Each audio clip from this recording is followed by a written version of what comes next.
Hello and welcome to Overseas Nursing Recruitment webinar. My name is Emma and I'm a Principal Recruiter in the Healthcare Division of FRS Recruitment. Welcome and thanks for joining us. I wanted to tell you first a little bit about FRS Recruitment. FRS Recruitment is the leading provider of medical and healthcare professionals to public and private hospitals throughout Ireland. We pride ourselves in the standard of service we provide to both candidates and clients. We've dedicated teams within our healthcare division who are experts in sourcing and onboarding of doctors, nurses, allied health, social care and pharmaceutical professionals. FRS has been around since 1980, so we're turning 40 this year.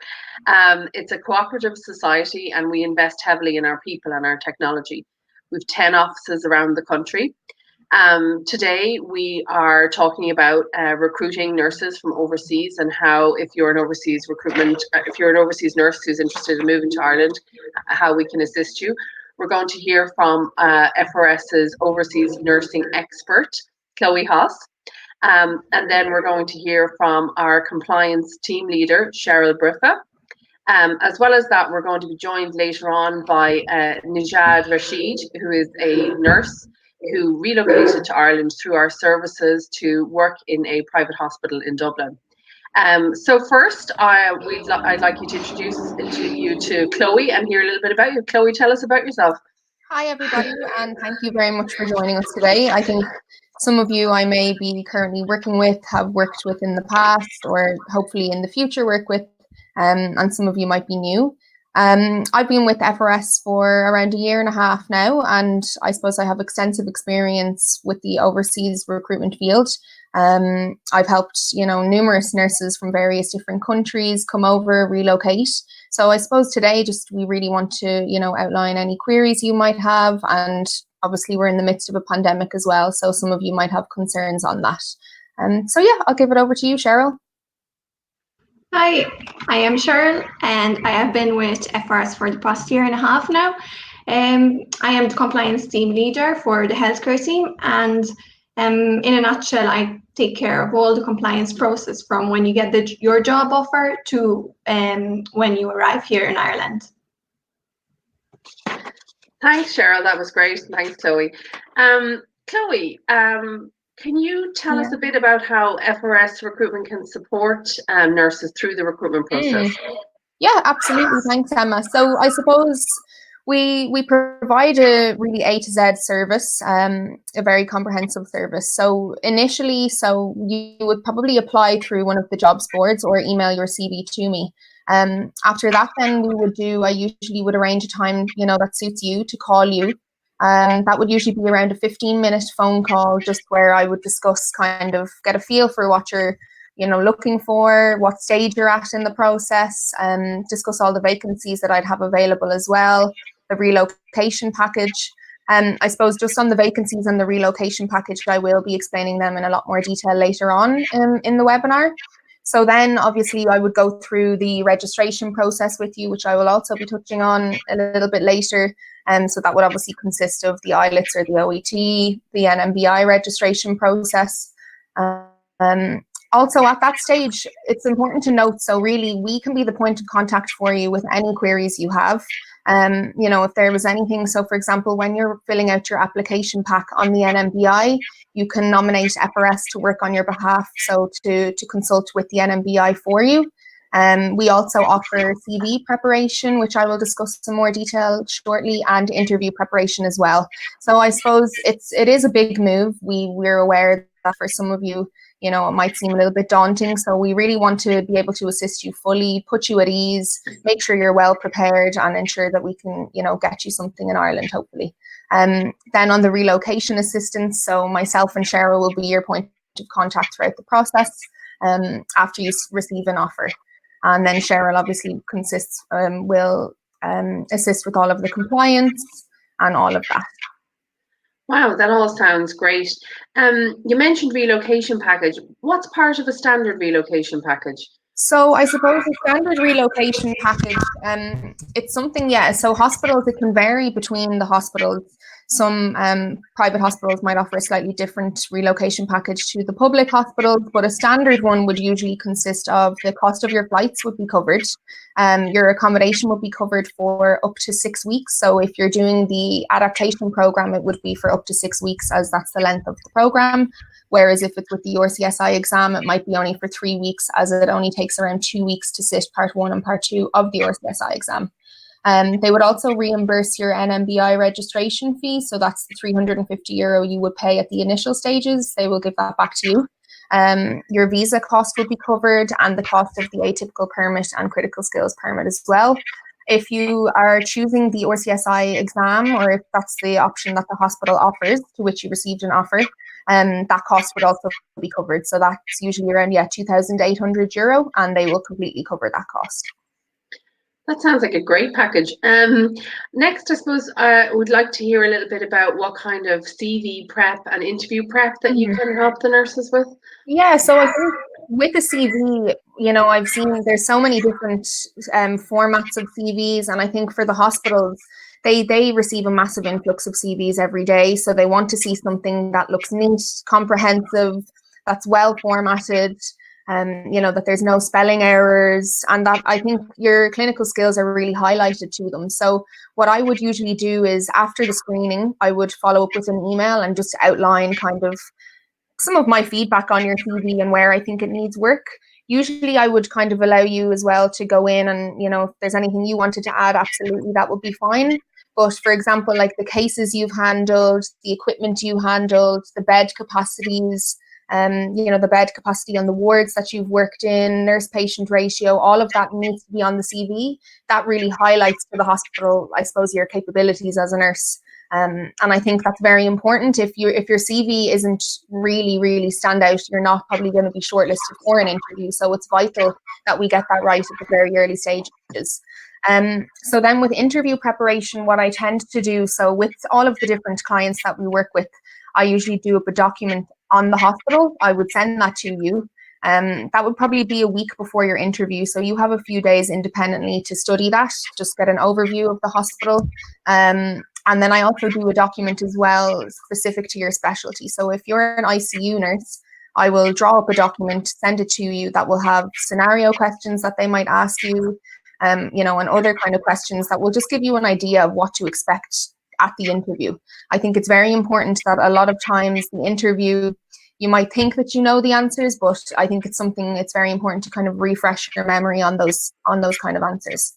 So overall, I suppose it's a very comprehensive package that FRS offers with the CV preparation and interview preparation.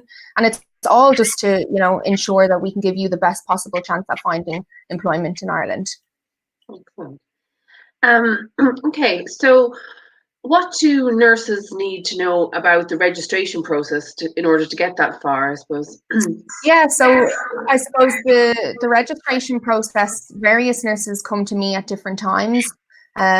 So some of you here today might be at the end stage of having received your decision letter, and others are only considering booking the language test. So initially what you would need to have an English language competency test completed before you register with the NMBI. So the IELTS is the International English Language Test.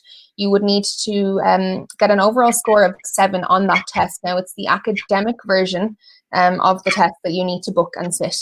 So on the listening, reading and speaking, you would be expected to get a score of 7, whilst on the writing, you would need to get a 6.5, which would bring your overall score then to 7. You can also opt for the OET as well. So that's the Occupational English Test. And that's, I suppose, more suited. It's specifically designed for healthcare professionals. So some of you, if it's an option in your country, I would recommend that as well. There's a lot of information online as well, with questions and stuff, and good examples of past exams for you.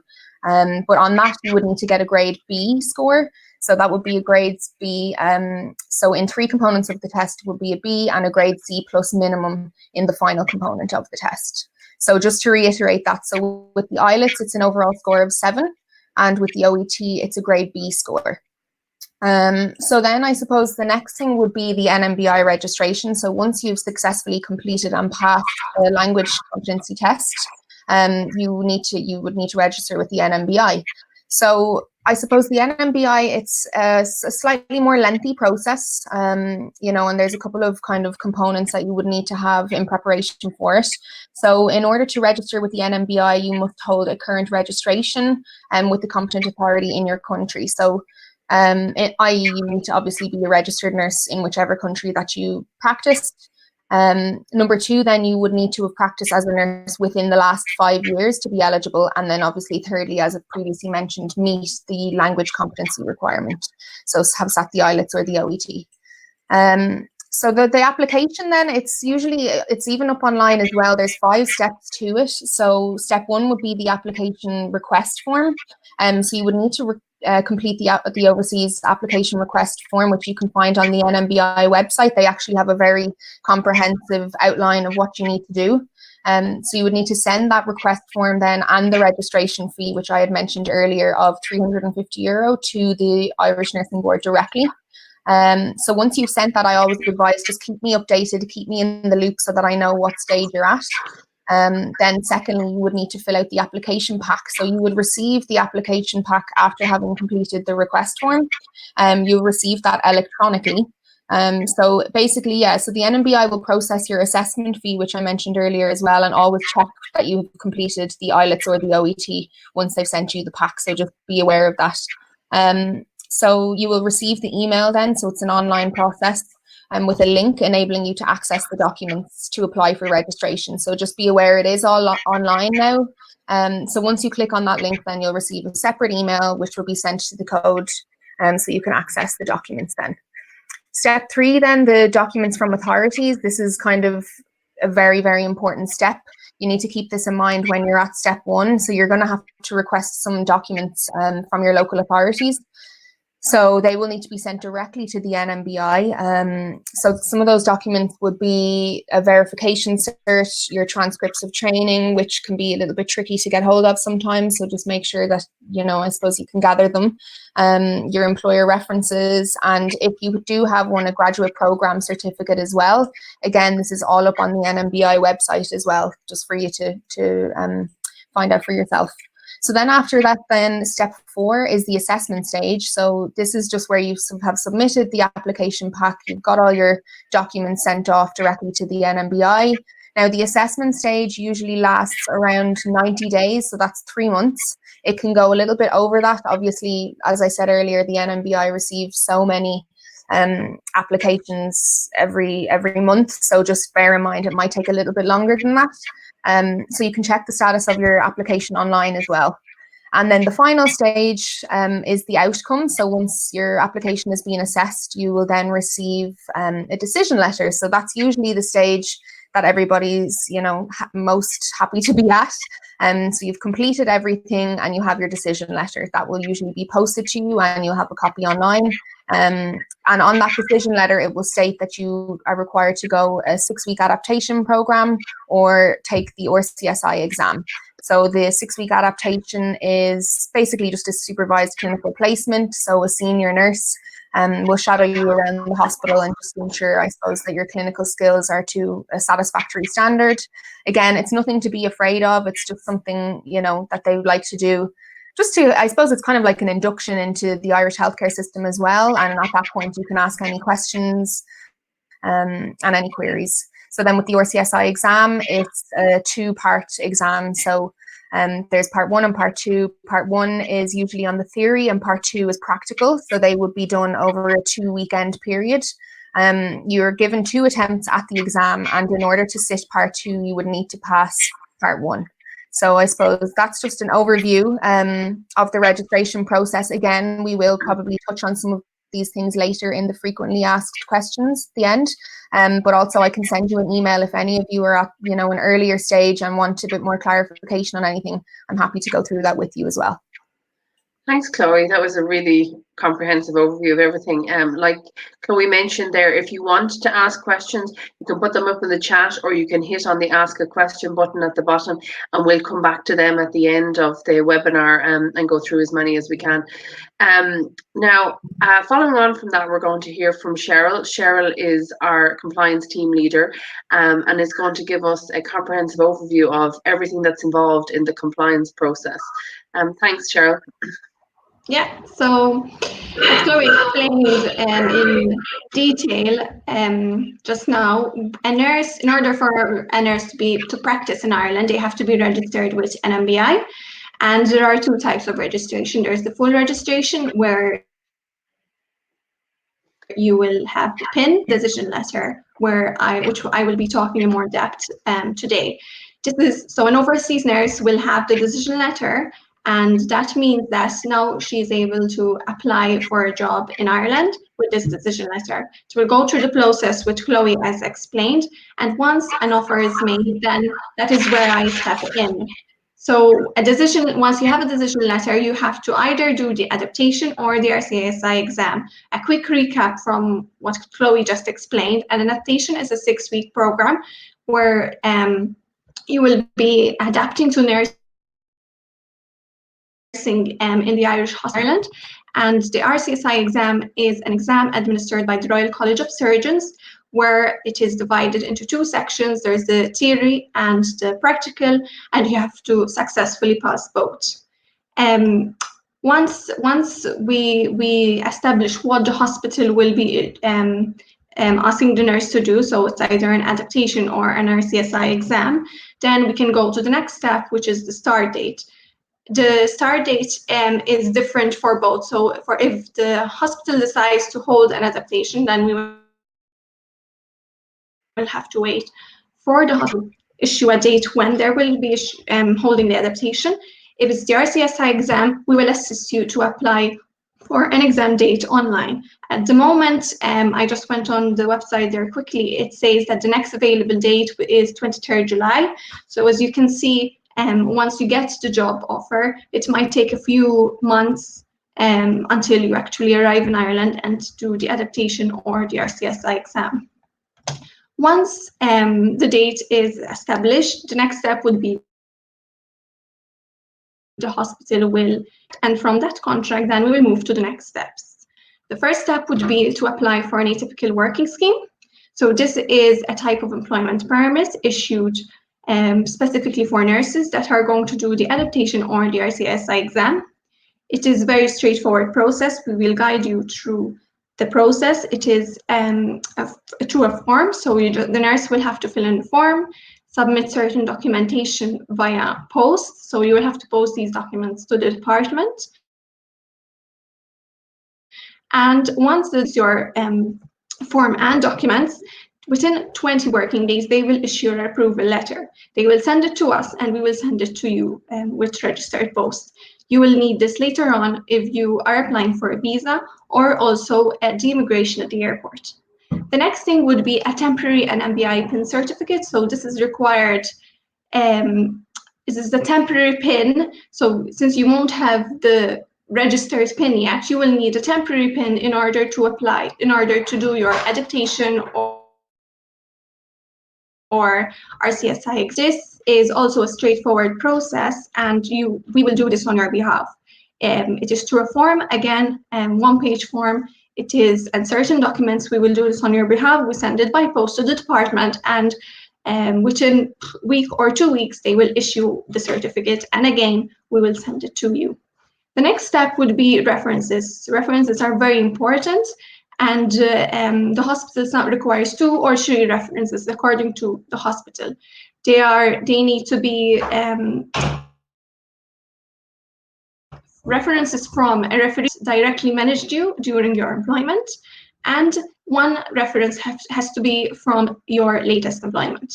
Next thing would be Garda vetting and police clearances. So these are 2 different things. Police clearance is required from all the countries that you have lived in for more than 6 months from the age of 18. The Garda vetting is done, is similar to a police clearance, but in Ireland. So it is through a form again, which is 1-page form, very direct. You will submit the form, and you will submit them to the hospital, and they will apply on your behalf. This is also issued around 2 to 3 weeks. The next thing is occupational health. So this is done through a form and an appointment. So once you arrive in Ireland, an appointment will be scheduled for you to attend the occupational health department at the hospital you will be working at. and the required tests will be taken there. The last thing would be that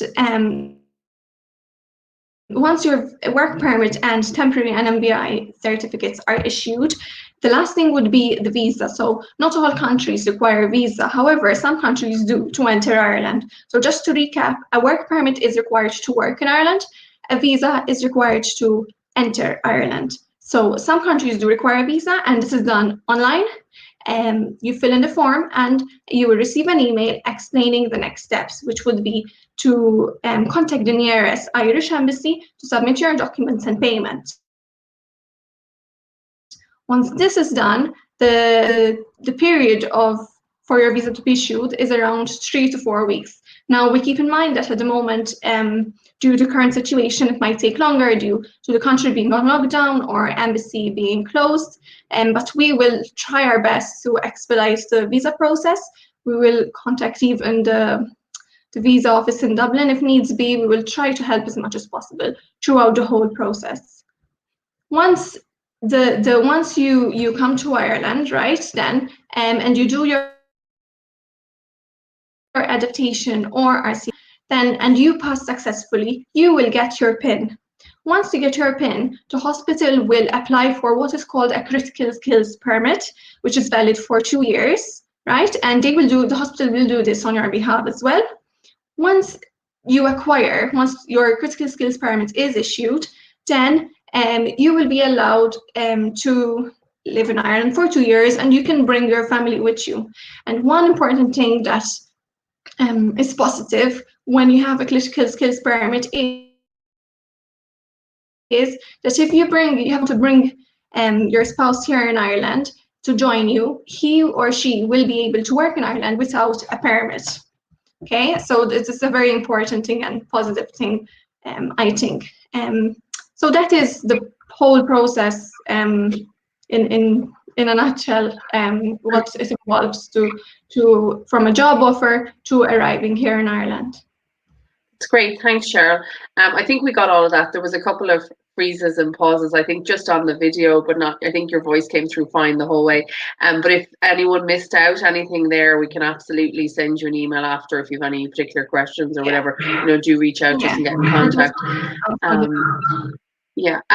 Now, that all sounds really great. A detailed, comprehensive process. A lot of steps there. How long does it take, Cheryl? Tell us.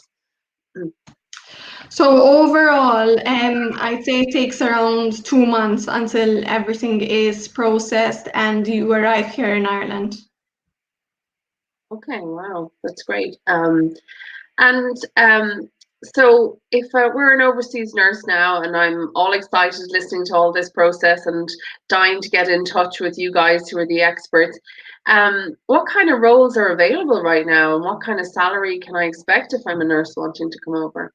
So I suppose I'll start off with the roles that we have available.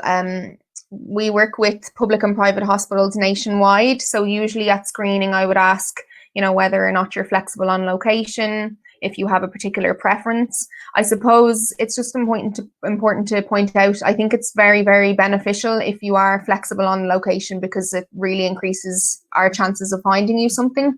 There's various different locations which are lovely for different reasons, which I suppose Emma will touch on later on. But so public and private hospitals nationwide. At the moment, it's mainly acute that we're looking for. So if you're looking to work in a clinical setting, a hospital environment, we would welcome you.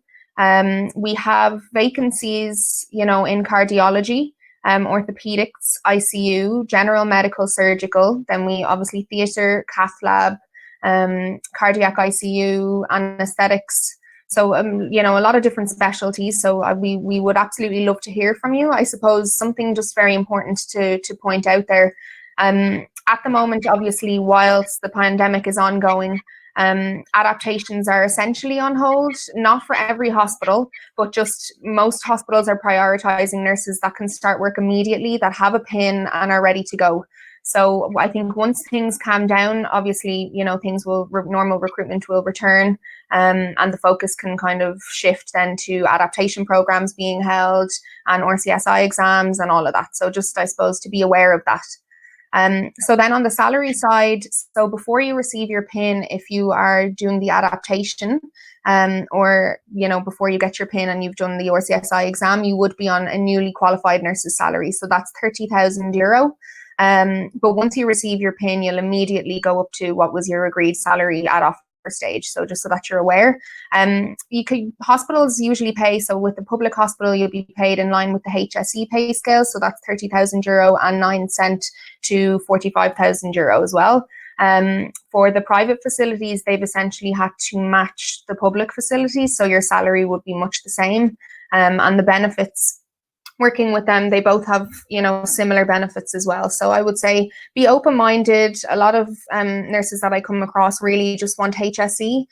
Private facilities are still fantastic. I think your caseload capacity might be a little bit less in a private than it would in a public, and the equipment in that and the training programs in private hospitals are fantastic. That's not to say, the public sector is fantastic as well. So just be open-minded, I think, and discuss that, with myself or anyone else on the nursing team, at screening stage. That's great. Thanks, Chloe. I think a number of people have logged on in the last few minutes. So if you're joining us late, welcome. If you have any questions, you can type them in the ask a question or in the chat at the side, and we will come back to them shortly. Chloe and Cheryl have given us a comprehensive overview of the overseas recruitment nursing process and the compliance process. You can also, if you've registered for the event, you can watch it back again later. One of the things that we wanted to touch on is why Ireland as a destination, and that's something we'll maybe chat about now a bit. For me, I think Ireland is a great location for anyone relocating from any part of the world. And one of the best things about Ireland, I suppose, is the quality of life. We have a kind of really rare mix of some big cities, but then lots of kind of large towns who are kind of more, countryside locations, but still large public teaching hospitals in those venues. And definitely we would have probably one of the best health services in the world.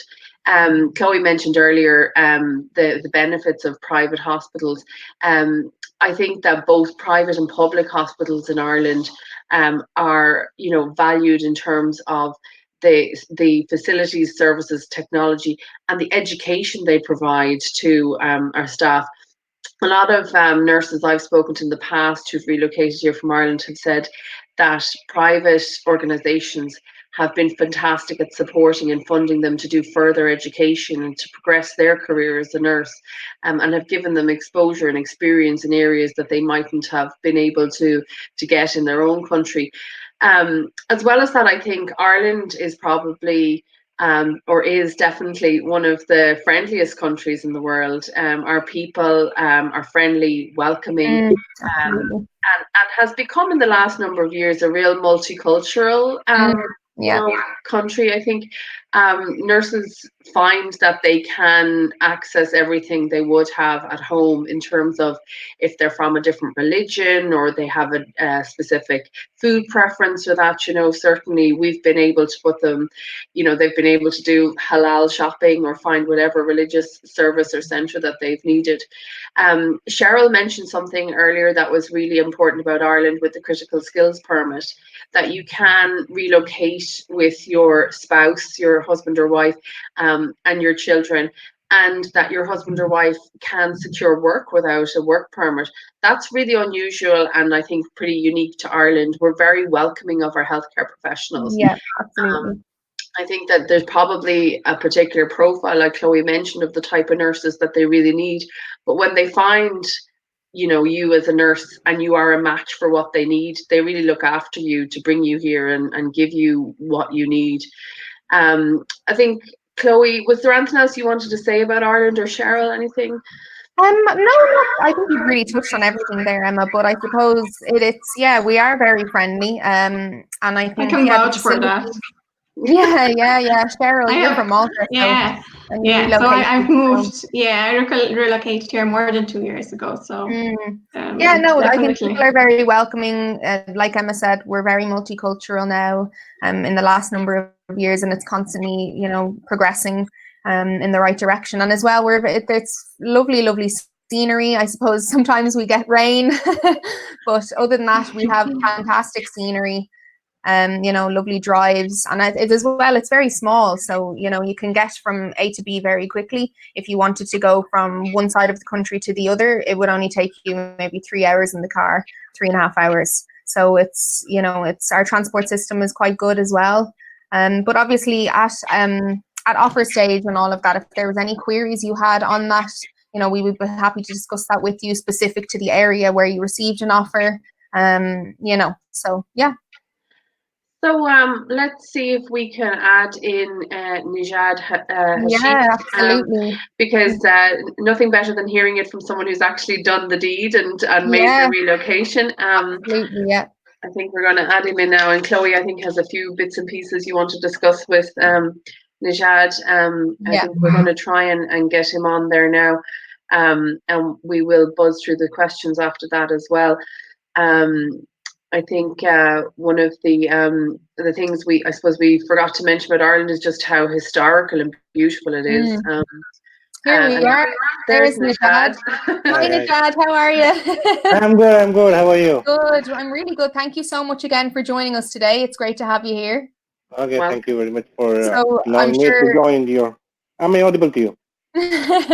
No, I'm sure, a lot of the nurses, as Emma said, would like to hear it from somebody who's actually made the move and relocated, because some nurses may be in the earlier stages and only considering it. So I think if you can pass on any, knowledge or insights, that would be fantastic.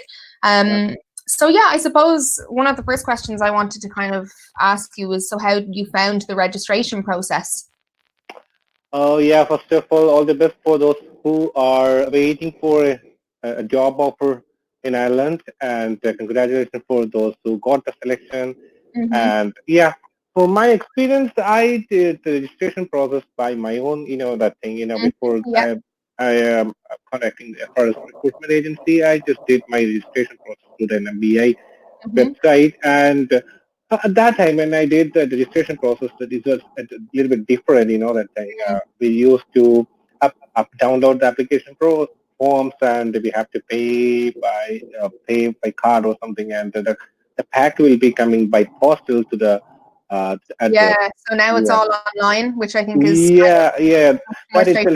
that itself will take around 1 month to receive the pack, and we have to get the packages, and we have to go to all the places you may be knowing, that the college, the registration process, and the place where we all the current registration, like the nursing council and the hospitals where we work, and so all those stuff, and we have to fill out all those stuff, and they have to send it back to the NMBA. They will do an assessment process. You already told, I already explained all these process, and everything, all of the process will be same. That right now, the process is right now is same as like before. They will take around 2 to 3 months for the process, assessment, and finally they will give us a decision letter. The decision letter has, that thing, there are 3 or 4 options, like you're eligible for registration if you completely successfully pass an adaptation or an RCSA aptitude test, or previously they used to give the registration, the NMBA pin itself, for those who having more than 10 years experience. And it's changed now, hasn't it? So now they changed that protocol, and some people, some decision letter, they will ask for more details, and so with the decision letter, we can apply for the jobs, and as you know that I applied through the first recruitment. So I randomly found your website, that from the Google, I just checked when I was in India. I am basically from India, Kerala. I just Googled jobs in Ireland and found out that your first website, and just uploaded my CV. I think, as you said, the CV has an important role in getting a selection in the job. Absolutely, and I think so. Just, I suppose, for everyone, to give an overview. So Nijad, you approached me, I think it was in May of last year. So you were at the decision letter stage. So No, some of I you, was. if you're at earlier stages, I'm also happy to assist you. But Yeah, also it's great if you're at a later stage. So you're coming to me, with a decision letter, because that kind of yeah, speeds everything up.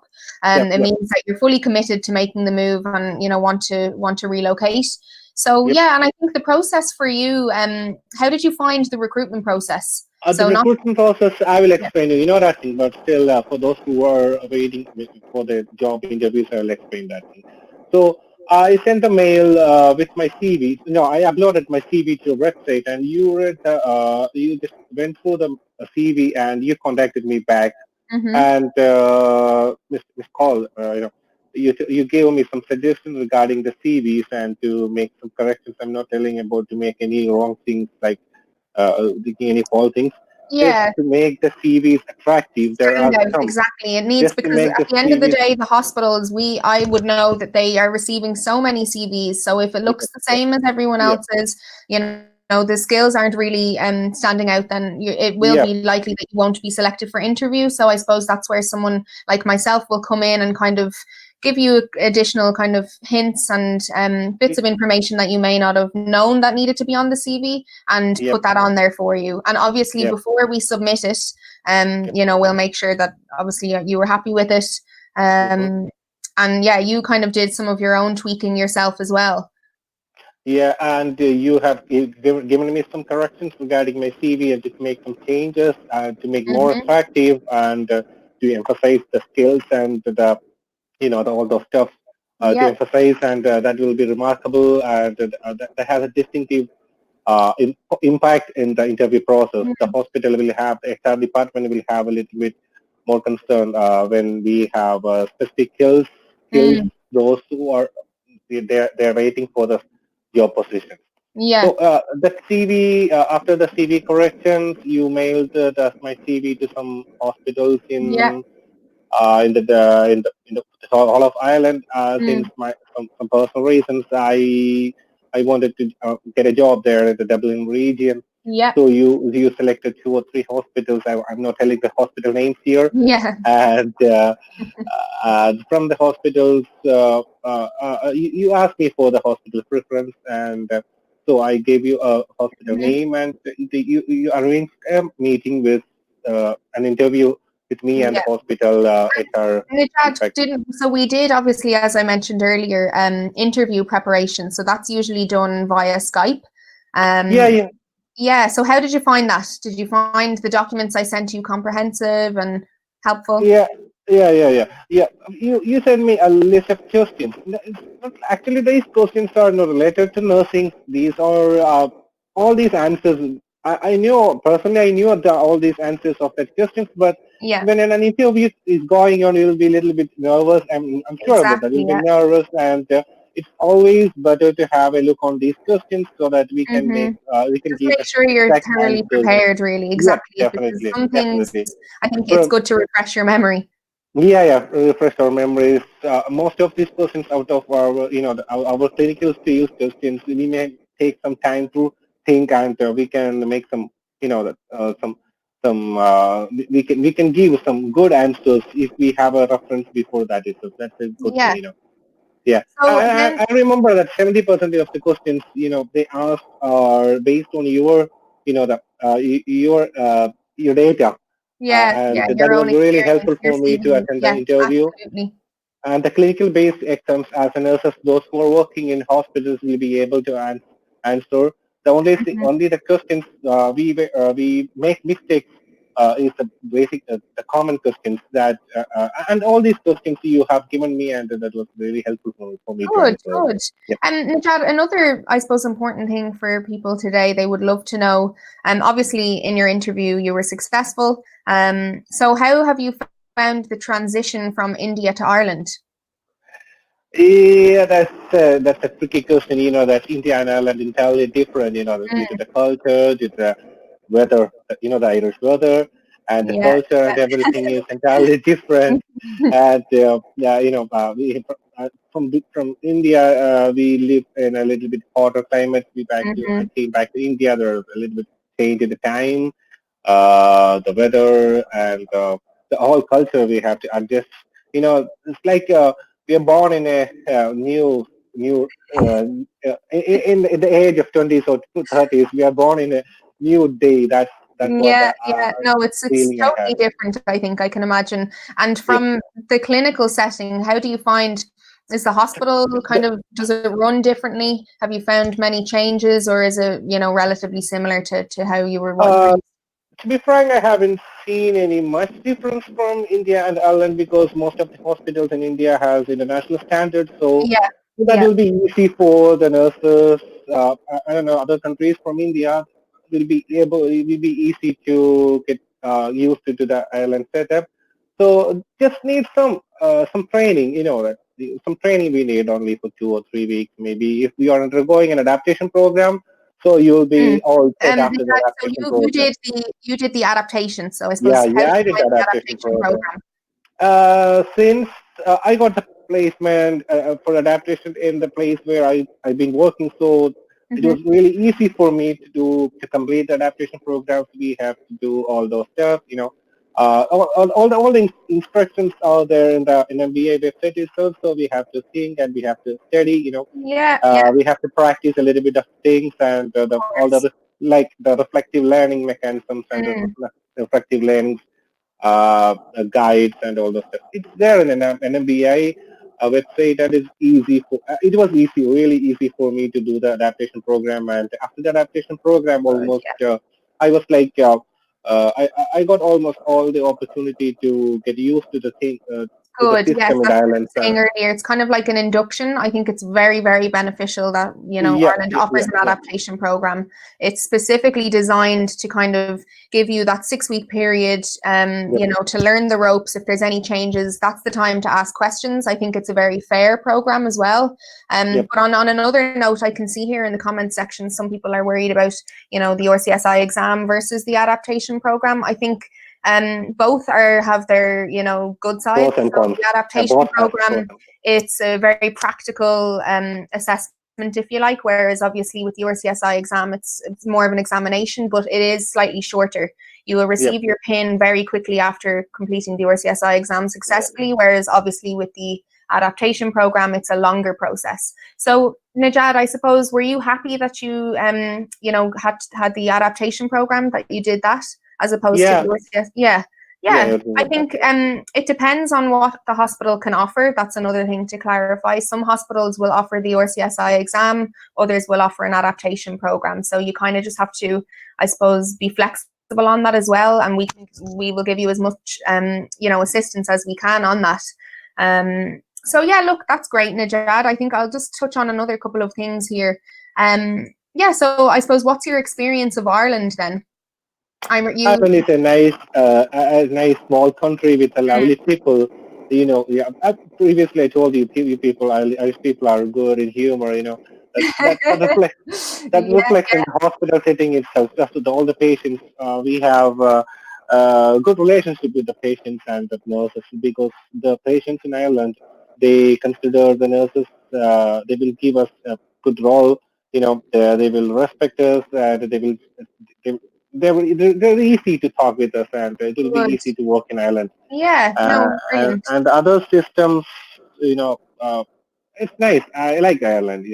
Being Ireland, I would suggest people to come to Ireland. So far, I didn't have any bad experience with Ireland either.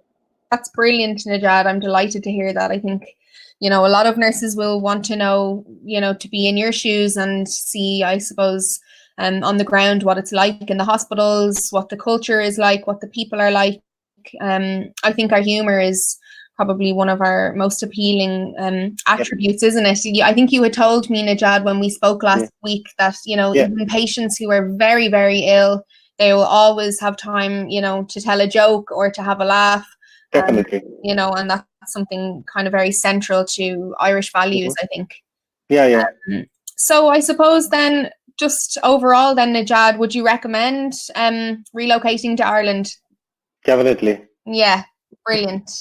No, that's great. Yeah, I think it's something, people might consider, other people are determined to come. So we really wanted to hear from somebody like yourself who, has experienced it and lived it and is Yeah. now here to stay. So do you think you'll stay in Ireland long term, Najad? Is this your new home? I think so.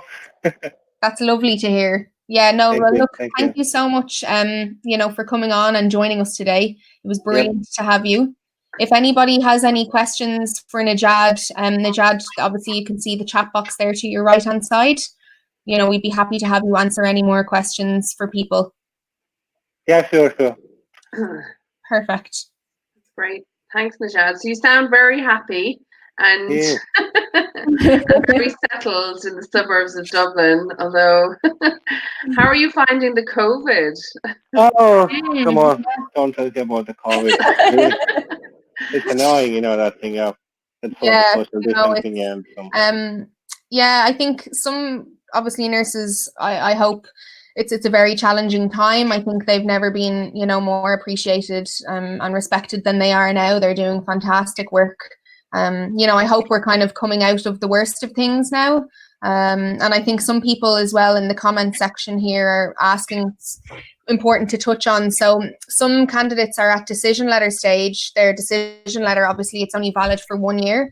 So they're worried that their decision letter will expire and they won't be able to come over. Now, to my knowledge, and I think Cheryl had said this to me there earlier on this morning. So if you have received an offer, you will still be able to, I think, extend the validity of your decision letter, but only if you've received an offer. The NMBI, I think, this is all above board, so they've confirmed that they will offer that. I suppose it's difficult. We don't know with the pandemic how long it's going to last. I think, Najad, from your experience in the hospital, how are things in the hospital? Do you think we're flattening the curve? Right now, we are flattening the curves. I'm not working directly with the COVID patients because Mm-hmm. I'm working in a specialty unit in a cath lab. So Yeah. we don't have, right now we have a less number of cases because all these elective cases are postponed.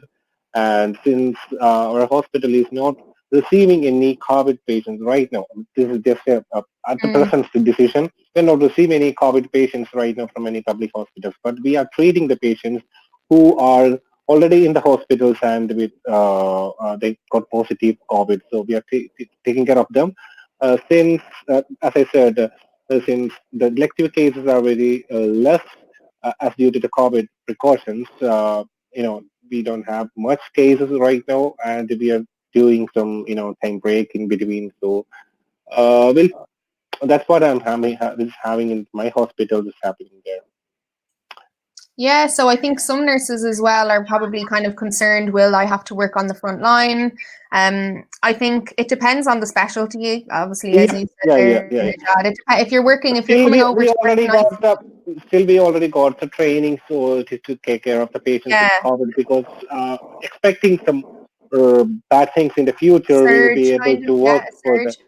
So I So think you'll be given full PPE if you do have yeah, to, and yeah, you won't yeah, have to do anything you're not comfortable with. But yeah, obviously, if you're yeah, working in yeah, ICU, you yeah. probably But will have to handle but COVID still, patients. we got some training in any cases if we have if the situation is getting bad and as a nurse, all these people knows that thing.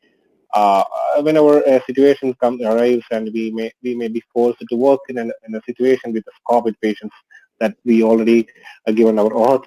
So in that case, we got some training to take care of the patients and how to do the PPEs and how to take out the PPEs and how to do all the other stuff without getting more contact with the COVID patients and all those stuff. We got the training and still we are waiting for the we are doing in a rotational basis. One day I'll work in the Mm-hmm. COVID patient. I don't have any problems working in COVID, but we are Yeah. rotating right now. Yeah. So I saw a question there for me that my adaptation Mm-hmm. program, whether it was completed in 6 weeks, and thank you, Abraham. Abraham, I completed my adaptation in the 6 week itself. So what happened in my experience was after the interview, the hospital asked me whether I'm okay to do the adaptation because that aptitude test dates were not available at that time. So I told them that's okay to do the adaptation, and I came to Ireland and I did my adaptation. So within 6 weeks, I have completed the adaptation program. It is easy. I won't say that that's an easy thing. I won't say that that's an easy thing. But if you do some works and some preparations, and if you commit yourself, you will definitely pass adaptation. Don't worry about So adaptation. is If you get a Is the 6-week adaptation 6 weeks of shadowing another nurse, or did you do some classroom during that time, Nijad? No, this is a type of complete continuous assessment. From the day one, we will be given some orientation to the hospital. That's all. Even if you do the adaptation aptitude test, you will be attending the same thing. And after that, during the adaptation program, you will be worked as a nurse, but you don't have any right to the medication and all those steps. Those nurses who are there in this conversation, they knows that during our nursing college period, we do our the clinical training programs. So adaptation will be same like that thing. We have Oh, so some very similar to your placements in college. Oh, that's yeah reassuring yeah and, yeah and yeah yeah, yeah good yeah. information. We'll be shadowed by a senior nurse. They'll call us a mentor or preceptor. They will give some assessment for us, and they will do some assessment. We have to do some assignments like some paperwork, some computer work, and they will continuously assess our things like uh, I told you assignments and the way we do that, they do the clinical procedures, the way we contact with the patients, our communication skill, and all those stuff. It's like 100% assessment, you know. Excellent. So the Yeah. hospital provides that adaptation period, and it's similar to clinical. I think some people had just missed that bit there. So Yeah, yeah, yeah, that's yeah, yeah. similar to a clinical The only attachment that you would difference is do we'll in be paid college. during that time. The only Yeah, difference is we will be paid during that time. We won't you're get a full paid nurses for your pay like attachment. after the PIN number. We will be given the exact pay the hospital was offered, but during the adaptation time we will be given some pre-registered payment. So Yeah, we won't be on the road. yeah. No. No, it's a good salary to survive on, definitely. Yeah. Until you get your full. Um, Um, Yeah. I'm seeing a lot of kind of different kind of queries, and I'll do my best to answer as many as I can. With the time that we have left, I think something just to note. We have so many applications, so many candidates who are interested in moving, and I think obviously the hospital's criteria is quite standard. So usually they would require you to have, extensive experience in a specialty clinical setting. Ideally, if you had worked in a few different hospitals, larger hospitals, that your caseload capacity, you were handling patients maybe with various different cases, all of that. It's just kind of important, to note. Ideally, we would like to be able to find everybody a position, but it's kind of, we can't simply, assist absolutely everybody. So I'd say it's kind of done on a case by case basis, depending on your level of experience. And if we have a client who is seeking a nurse with your sort of experience. So if, for example, we don't assist NICU candidates at the moment, we just don't have vacancies. There's some specialties where we don't have vacancies. So I suppose keep that in mind. These things, I think, change rapidly on the nursing side. And Emma, I'm sure you can attest on the healthcare side as well. Things change very, very quickly. So, in a couple of months' time, we might be able to find you something, but maybe now we can't. So I suppose just bear with us.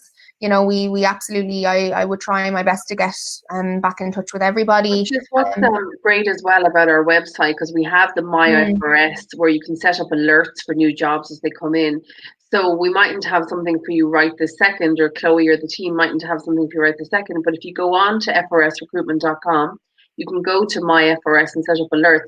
And that way, every time we post a new job, you'll get an alert about it, and you can submit your application if you meet the criteria for that role. There's a few questions coming up in the Ask a Question section, Chloe. Can I ask you to talk a little bit about and Rashid, interviews? People are wanting to know, do employers do Skype or telephone interviews, and how many rounds of interviews you might have gone through? And that kind of I think usually it's only one round, and interviews are usually held via Skype. At the moment, some of them are being held via Zoom as well, and on the rare occasion, it might just be a telephone interview, but usually it's Skype or Zoom, so we would obviously advise that you have a Skype account set up. But again, I would go through all of this with you, prior to the interview, and we would do interview preparation via Skype just to make sure everything's kind of working well, there's no, connection issues and things like that. So the interview is usually 30 minutes long, and I would obviously prepare you so that you kind of know what to expect, what types of answers. The initial first 10 minutes might be kind of an introductory piece, and you'll have your clinical scenario questions, and then at the end they might just ask you, if you have any questions. So we would go through all of that with you, make sure that, you're adequately prepared. Najat, do you have anything to add to that? I suppose we kind of touched on how you found the interview process. How did you find it was held via Skype, wasn't it? Yeah, it was done through the Skype, around 30 to 40 minutes, and most of the questions was related to clinical settings where, with my experience, and some questions were general questions, and I was able to do, almost all the general questions we were discussed before the interview itself, and the clinical settings I was able to answer due to my experience. So that was easy for us, and they won't let us stress. They will be, most of the interviewers will be pleasing, and they will let us answer our questions in our utmost potential.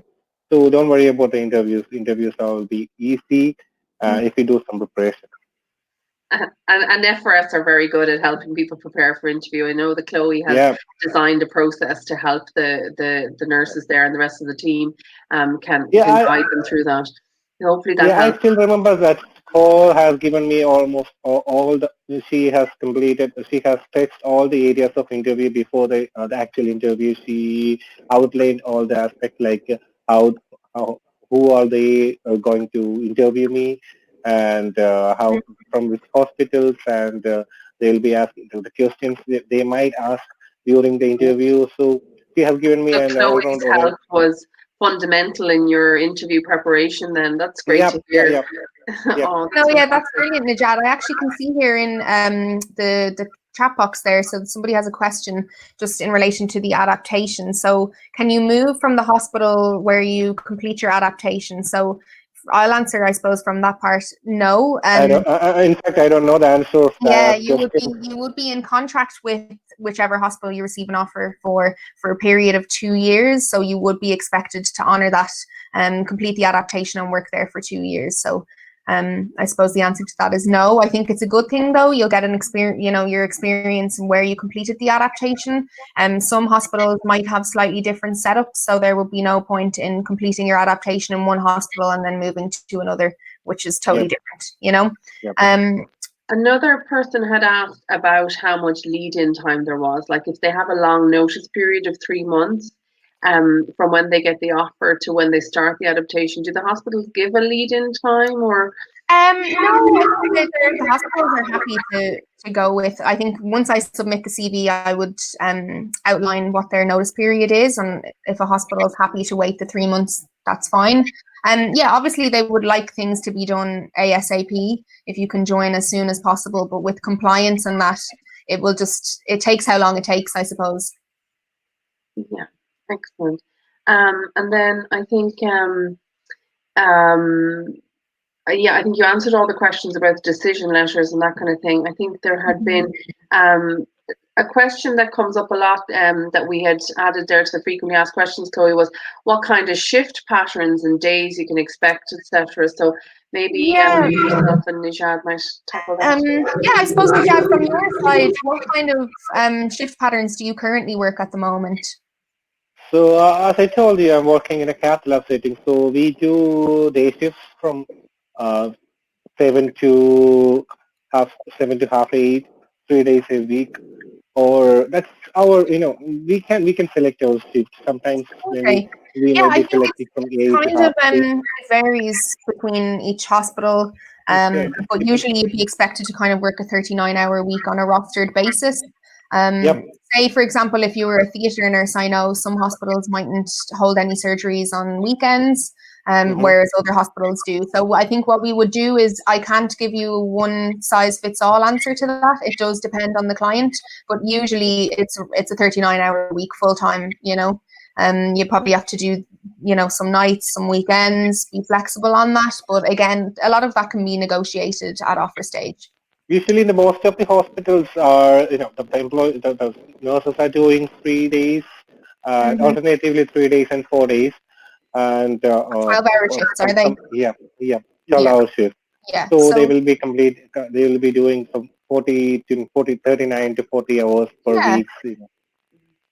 I think there's some questions coming through about flights and a role being conditional on flights and the ability to travel, which I suppose is a new thing with the pandemic as well. yeah. What's your experience, Chloe, of that? I suppose at the moment, adaptations for them for now are pretty much on hold. So I think, you don't need to worry about your offer being conditional on flights, because once the pandemic kind of slows itself, you'll likely be able to fly over. But I suppose it's important to note at the moment, Ireland is still accepting, people in. There's no real restrictions as far as I know, but it's in various other countries. So in India, I think there's a restriction, possibly in Saudi Arabia and stuff like that. So it's on a case by case basis. If a hospital gives you an offer now, then it won't be conditional on flights. They will be happy to take you. And for fully pinned nurses offered jobs, will those nurses need to self-isolate when they come to Ireland? Or? Yeah, so you would need to self-isolate for a period of 2 weeks, I suppose. So just keep that in mind. The hospital will obviously be aware of that as well. And I think someone is asking, is Ireland a member of the EU? Yes, Ireland is a member of the Yes, EU. it is. I think that question probably relates to the different process for people who are European or have qualified in Europe. That's slightly different, Chloe, isn't it? That they don't need to do you this. still have to take a language competency. You would be a Group 2 applicant if you trained in the EU, but it's much the same. There used to be, I think, a case where you didn't have to do an adaptation, but they brought that in, so you would still have to do a 6-week adaptation program or sit the RCSI exam. Okay, excellent. Then one of the questions that comes up is people who have children or particularly vulnerable people who prefer not to work on the front line. Is that an issue or? No, it depends. If you're working if the pandemic is still around and you travel over to Ireland and you start employment, obviously there's a risk factor. You will never be asked to do anything that you're not comfortable with. But if you're working in ICU, the fact of the matter is you likely will have to handle COVID patients. As I said earlier, full PPE will be applied.